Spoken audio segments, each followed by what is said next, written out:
The social relationships of learning are also what's called learner-centred and child-centred, but perhaps too much so. Perhaps some of the critics of this kind of approach say, look, adults and curriculum designers know best. And it's not a matter of just following the kid's whim and being completely child-centred. And also, there's been a very powerful critique about how open the cultural assumptions are. So, Dewey, if you go back to his original text, was very much a person of his time. He said, look, the great thing about American public schools is all the kids came to school and they were all assimilated, they all became the same. They were the great melting pot. Whereas in our era, we value diversity, we value multiculturalism in a whole lot of ways.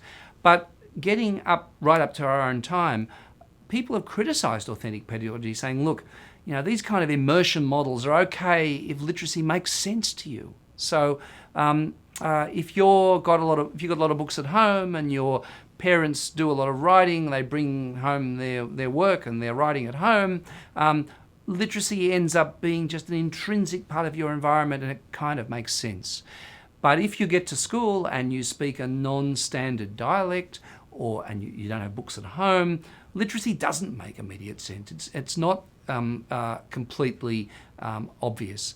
A very important theorist of this point and writer about this point, a woman by the name of Lisa Delpit, has made the point that, look, African American children don't do well at school because of the hidden cultural assumptions and the hidden linguistic assumptions in progressive pedagogy, or what we call, what we've been calling here authentic pedagogy. So that's something we really do need to be very, very careful of. We need to look at kind of what the cultural assumptions are about this kind of environment and ask, why are some kids doing well at this immersion, whole language process writing pedagogy and other kids are not? And in fact, with disadvantaged students, one of the arguments has been, let's go back to didactic pedagogy, for example, direct instruction, because it's a way of being explicit about the rules of a system which are not part of your everyday life. So look, as you can see, these are important debates that are getting that are being raised,